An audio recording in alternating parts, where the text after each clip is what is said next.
my name is HAPruitt and I'm the author of Anelthalien. And in this video, I'm going to do a book review. Not a book review of Anelthalien, of a book I just finished reading. Book reviews are so important. I want to say that first. Book reviews are so important to authors because they spread the word about their books better than pretty much any other method.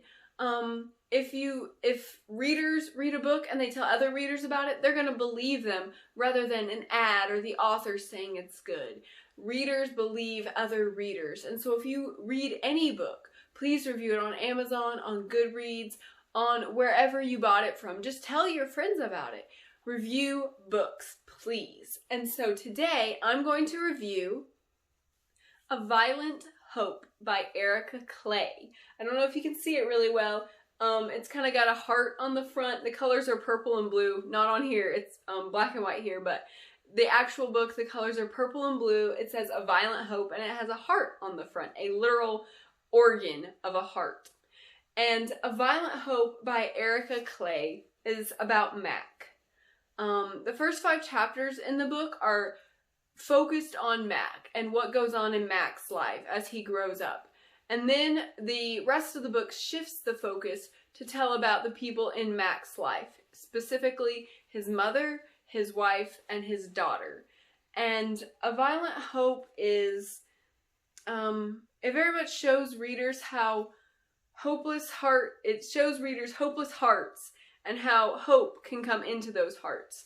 This theme of a heart, the literal heart, very much goes throughout the book of all these 4 different people just not having any hope and being broken and so broken, and they see they're just humans and they can't do anything about it, and so they just submit to life as it is and think there's no way out, and they just keep digging deeper holes. It's really hard for me to review this book because it's just, there's so many layers to it. When I read it, it made me think of the people in my life who are just really struggling hard, who are dealing with things that are just insurmountable, dealing with life situations that just keep banging them in the face and punching them down, and they can't get ahead, and it's just hard. And that's what it's about, how their lives just keep getting wrecked and keep just, it's really, really sad to watch the hopelessness that goes throughout this book. But with God, there's always hope. And that's what this book shows. It shows a very real, a very disturbingly real, a very disturbingly necessary real picture of real life, of the brokenness that people don't like to talk about very much. It's a Christian fiction book by definition, but it's not like any Christian fiction book you've probably ever read before. It's Christian fiction from the view of the people who aren't Christians, the people who don't see God in their lives. But God is there. The first 5 chapters are from God's perspective. They show what he sees in the people, in their actions, what's going on, how he's always there with them, even through the brokenness. And throughout the book, you see the nudges of God. Whenever it shifts to the first-person perspective of the ladies, the mother, the wife, and the daughter, you still see God nudging them, wanting them to come back. Because after you deal with Mack and you get to the rest of the book, you see a lot of the mother and the wife and the daughter really pushing away from God. They saw him a little bit previously, but they don't want anything to do with him because life has just up and smacked them hard in the face and trampled them down, and they just are done with God. They don't want him anymore because he apparently in their eyes doesn't want them. But the hope is that God violently hopes that they will come back to him, and he is doing everything possible. You see the little nudges all throughout, God going after them, and it's a beautiful picture of how God never leaves us.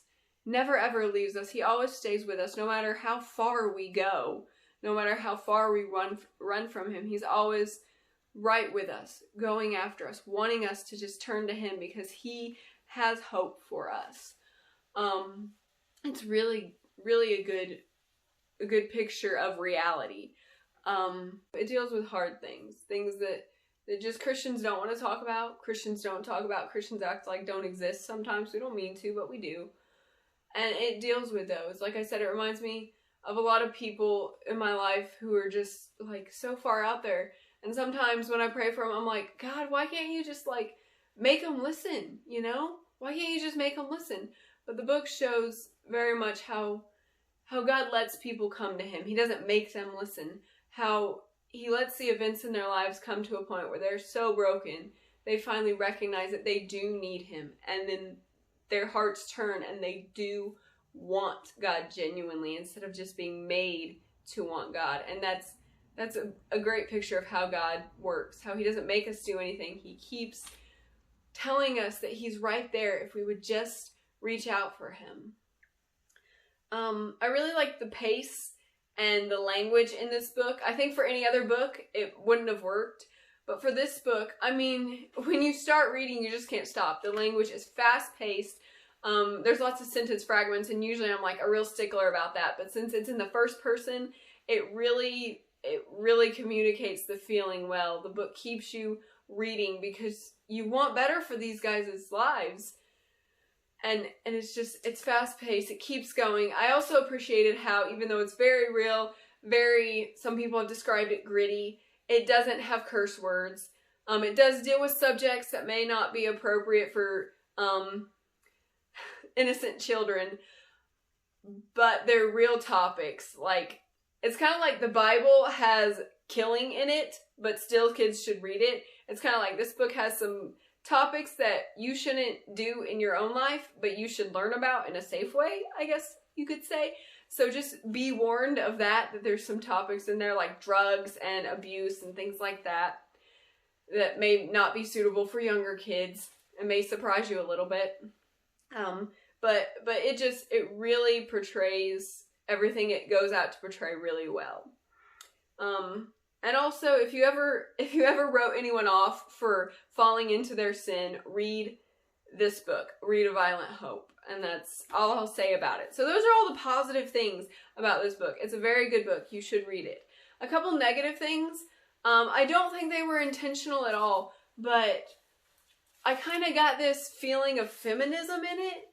It seemed like I said the main characters were the three women, the mother, the wife, and the daughter, and they weren't complete scumbags. But every guy in the book was either a complete scumbag or portrayed as weak if he wasn't a complete scumbag. And so I kind of was like, this kind of portrays a feminism of the girls don't turn out so bad in the end, but the guys are just totally written off in the end. And so I'm sorry if I spoiled anything for you. I hope I didn't.